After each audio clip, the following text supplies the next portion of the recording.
Okay, here we are on the student side of the Weebly for Education website. I created a class in Weebly, and then I created a student just to explore with, and I would do this with my students as well. I would have them name their site with their first and last name. So I went ahead and I named mine Jennifer Castleman. And so we'll go in, and this is where you would have your students build their page. They'll choose a theme, and I have played around a little bit with it.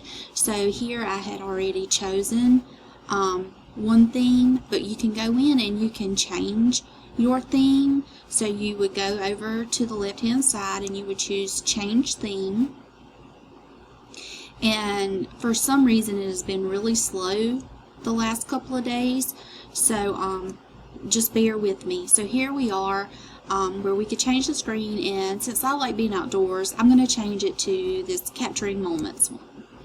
Okay, so here I'm going to choose this theme, and it will change my background. And I can go in and I can type information, I can insert an image, add text, I can do an embed code. So what I would have my students do, or one of the things that I would have my students do, is since the website that I had showed you before, the First Grade ELA for Students and Parents, involved Standard 8, which talked about characters and setting and plot and cause and effect. So I would have my students think back to their favorite read aloud, and I would have them go to YouTube, and I would have them search for their favorite read aloud.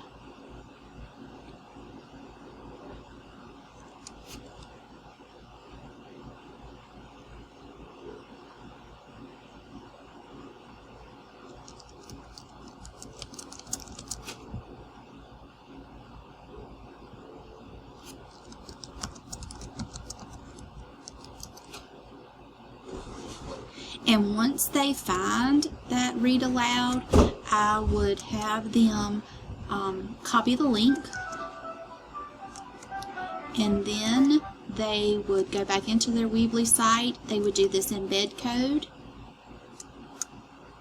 and they would paste their link into their website. They could add a map. They could add text. There are limited possibilities that your students could do with the student side of Weebly. There's also an option to blog. So I would just have my students to go on, and I would walk them through selecting their theme, adding their title, possibly looking for their favorite read aloud and attaching that. I may would attach an image and have them copy the front of the book that they chose and have them attach that as well. And then from there, throughout the year, we could just keep adding onto their website. If you have any questions, feel free to reach out to one of your instructors, and they can try their best to answer your question or help you to find the answer. Thanks.